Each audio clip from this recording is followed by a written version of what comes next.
Oke teman-teman, balik lagi dengan saya Fikri Dos. Seperti biasa saya akan bereaction soal sepak bola Indonesia dan juga tanggapan komentar dari netizen soal sepak bola tanah air. Seperti apa tanggapan mereka? Mari kita simak sama-sama. Let's go.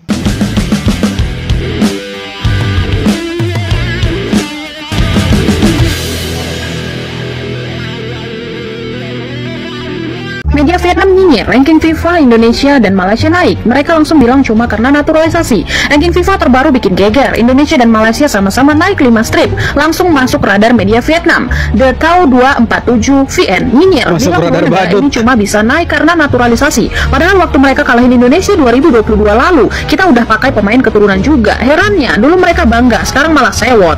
Mungkin karena baru dihajar Malaysia 0-4, jadi sudah senyum. Vietnam tinggal 5 strip di atas Indonesia. Kalau naik sedikit lagi bisa-bisa gantian mereka yang disalib. Gimana nih menurut kalian? Ya, kita lihat nanti di bulan September FIFA Matchday-nya. Kalau Indonesia bisa menang lagi di FIFA Matchday di bulan September, maka kita berpotensi untuk menyalip Vietnam dan kita kemungkinan besar akan masuk 100 besar meninggalkan Malaysia. Nah, Malaysia juga naik itu. Naik 5 peringkat dan ya mereka sombong lah. Ya 125 ke 118 ya lumayan jauh lah ya. Kita masih di atas. Kita masih di atas, men. Haha, bertemu lagi. Kali ini kita cek ranking FIFA untuk Malaysia yang terbaru. Let's go check it out. Tengok guys, naik 6 mata. Kita dengar negara tetangga tu 118. Ini sikit lagi guys. Sikit lagi ni guys. Tadi guys kita tunggu mereka round 4. Round 4 ni lawan pun best-best juga tu. Ni kalau ada orang kecundang ni turun bawah tangga ni, alamat Malaysia mencala. Lucu juga dia. Ya kita di ronde keempat kita lah negara-negara Timur Tengah sih. Ya, mereka juga nanti di Piala KAFA kalau misalkan mereka main di sana, mereka ya habis-habisan nanti di sana tuh. Bukan habis-habisan menang sih, tapi habis-habisan dibantai sama negara-negara di Timur Tengah. Kenapa timnas Indonesia malah pilih uji coba lawan Kuwait dan Lebanon? Bukan lawan yang lebih kuat. Latih tanding ini bukan sembarang uji coba. Ketua PSSI Erick Thohir ngumumin timnas bakal hadapi Kuwait dan Lebanon di Stadion GBT Surabaya September nanti. Banyak yang nyinyir, katanya lawan terlalu gampang. Tapi tunggu dulu, Kuwait dan Lebanon itu representasi tim Timur Tengah yang bakal jadi lawan utama kita di babak keempat kualifikasi Piala Dunia 2026. Kita bakal ketemu tim-tim gurun kayak Arab Saudi, Qatar, Uni Emirat Arab. Ini soal adaptasi gaya main dan cuaca, bukan sekadar menang atau kalah, cerdas atau terlalu santai, strategi matang atau main aman. Tulis pendapat kalian di kolom komentar. Ya penting juga kita lawan Kuwait dengan Oman. Oman kan? Lebanon, sorry. Kita lawan Kuwait dengan Lebanon, saya pikir ya boleh lah untuk ya uji coba kan. Jadi ya tidak buruk lah untuk persiapan nanti ronde keempat. Karena lawannya kita nanti itu ya cukup kuat sih. Tidak terlalu kuat sebenarnya. Mereka ini kalau kuat ya mereka lolos Piala Dunia. Iya kan? Karena mereka tidak terlalu kuat, makanya mereka sama ke Indonesia. Harusnya kita bisa kasih kalah mereka nantinya itu. Harusnya bisa itu teman-teman. Paulinho Mocelin merasakan dampak menyakiti aset timnas Indonesia. Ini bukan membahas soal tim maupun sebuah performa, melainkan akibat menyakiti aset timnas Indonesia. Netizen Indonesia itu tidak rela kalau pemain dan timnas diperlakukan yang tidak baik atau fair. Tackle keras gelandang Arema FC, Paulinho Mocelin, terhadap bintang timnas Indonesia, Ole Romeni, telah menyulut kemarahan besar di kalangan penggemar sepak bola Indonesia. Yang menjadi pertanyaannya, kenapa Paulinho ini tidak dapat kartu merah? Padahal bolanya itu di depan, di bawah, kakinya di atas. Kenapa tidak kartu merah wasit? Itu pertanyaannya guys. Timnas Indonesia resmi naik ke peringkat 118 dunia per bulan Juli 2025. Yaps, inilah update rank FIFA negara-negara ASEAN, di mana per bulan Juli ini Timnas Indonesia berada di peringkat ketiga dengan rank tertinggi se-Asia Tenggara. Dan di atas skuad Garuda ada Timnas Vietnam yang kini berada di peringkat 113 dunia dan Thailand berada di peringkat 102 dunia. Ini adalah pencapaian terbaik Timnas Indonesia selama 10 tahun terakhir, di mana pelan-pelan skuad Garuda semakin dekat dengan peringkat 100 100 besar dunia. Dan tanpa kita sadari, kini jarak rank timnas Indonesia dengan Vietnam itu hanya berjarak 5 peringkat saja guys. Dan jika skuad Garuda mampu meraih hasil positif di ronde 4 besok, maka bukan tidak mungkin skuad Garuda bisa menyalip Vietnam, akan menyusul Thailand. Yes, betul sekali. Dan yang paling penting, kita meninggalkan si tetangga baju kuning itu yang selalu sombong kalau baru menang 1 kali, ya kan? Menang 1 kali mereka sombong. Naik peringkat sedikit mereka sudah wah, berubah kiri kanan itu. Pertandingan Arema FC versus Oxford United di Stadion Sijalak Harupat, Bandung, Kamis malam menjadi pengalaman yang tak mengenakan bagi Romani. Ole Romani harus menggunakan alat bantu pada kaki kanan setelah ditekel pemain Arema, Paulinho Mocelin, dalam laga Piala Presiden 2025. Beberapa jam setelah kejadian, Romani mengunggah sebuah foto di Instagram. Dalam foto itu, terlihat kaki kanan menggunakan alat bantu bernama pergelangan kaki Walker Boot. Alat tersebut biasanya digunakan orang-orang yang mengalami masalah pada engkel. Benda mirip sepatu itu dirancang untuk memberi dukungan, menjaga, dan membuat engkel stabil setelah cedera. Ya, semoga oleh Romani tidak parah, tidak fatal cederanya. Takutnya dia kena ACL, teman-teman. Ya, kalian tahulah kalau cedera ACL itu seperti apa. Karena kita ini sangat-sangat membutuhkan ya oleh Romani di posisi striker, apalagi kita harga mati harus menang di ronde keempat kalau mau lolos ke Piala Dunia.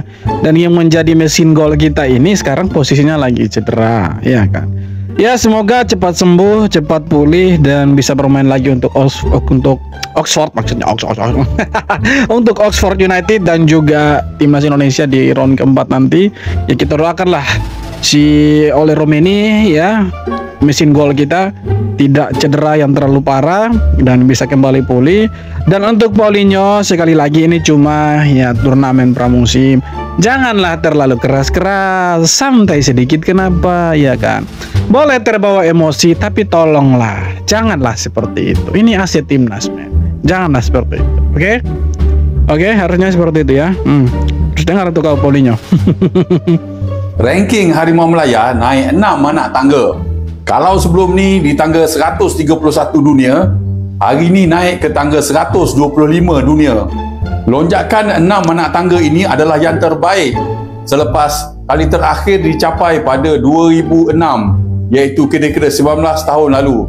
Lonjakan terbesar skuad bimbingan Peter Klamoski ini sudah pasti dipacu dengan kemenangan 4-0 ke atas Vietnam 10 Jun lalu. Sebelum itu, skuad Harimau Melaya mengikat pasukan di tangga ke-72 dunia Cape Verde dalam satu perlawanan persahabatan 1-1. Kita harap perkembangan lebih positif buat skuad Harimau Melaya yang kini dalam proses revolusi. Mereka akan bersaing dalam kempen Piala Negara-Negara KAFA bermula 29 Ogos ini. Ayo Harimau Melaya terus mendaki kedudukan terbaik. Ya, kalau mereka bisa kalahkan negara Timur Tengah, mereka bisa menyalip Indonesia. Tapi kalau kalah ya terjun bebas lagi mereka. Ranking skuad Harimau Melaya kita naik 6 anak tangga. Latest update official gang. Ranking skuad Harimau Melaya kita sekarang dari 131 dunia, sekarang di kedudukan 125 dunia. Naik 6 anak tangga gang. Efek 2 perlawanan pada Jun tempoh hari kita seri satu sama bertemu dengan pasukan Cape Verde dalam perlawanan persahabatan. Nah, dia tidak kasih tahu yang kalah 3-0 itu. Kalau yang satu sama mereka kasih tahu. Kalau itu kita imbang 1-1.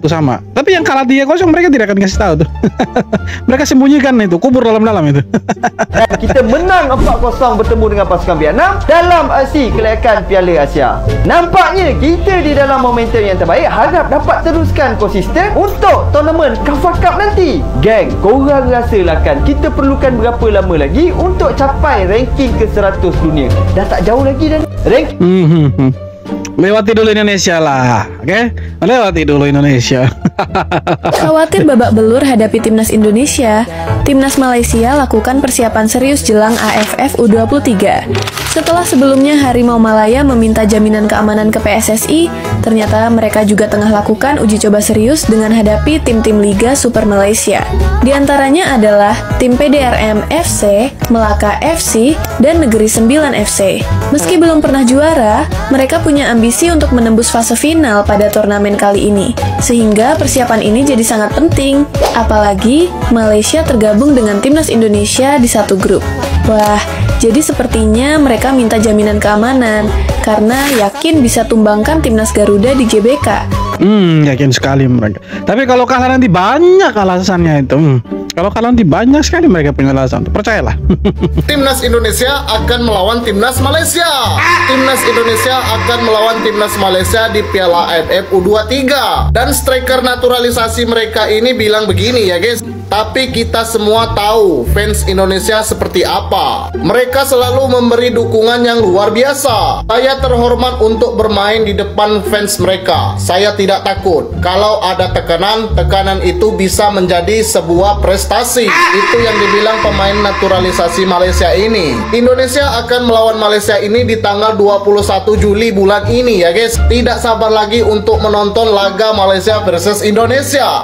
Dan Indonesia akan memulai pertandingan pertamanya melawan Brunei Darussalam di tanggal 15 nanti. Kita tunggu saja pertandingan ini ya guys. Pertandingan yang akan menentukan gengsi. Jadi gimana menurut kalian? Tulis. Ya, Indonesia pasti menang lah. Mana kalah? Terusnya menang dong. Pastilah. Yes, Malaysia naik ranking FIFA. Doh, apa benda ni weh? Bagi kawan-kawan yang tak tahu, FIFA baru saja kemaskini ranking untuk bulan Julai 2025 dan kita ada peningkatan. Inilah kali pertama sejak 2006 di mana Harimau Malaya berada di kedudukan bawah 130. Okey lah tu.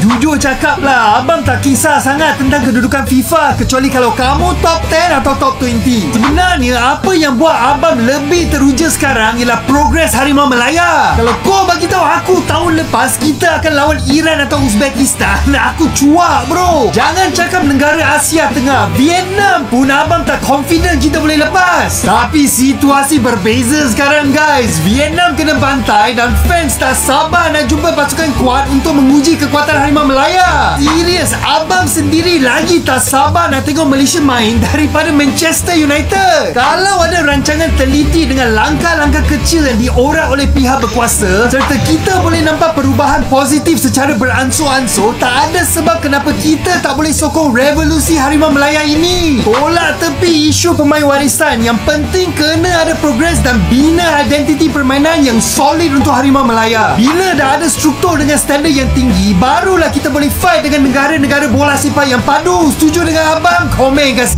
Kalau begitu lawan Indonesia dulu. Jangan takut untuk lawan Indonesia.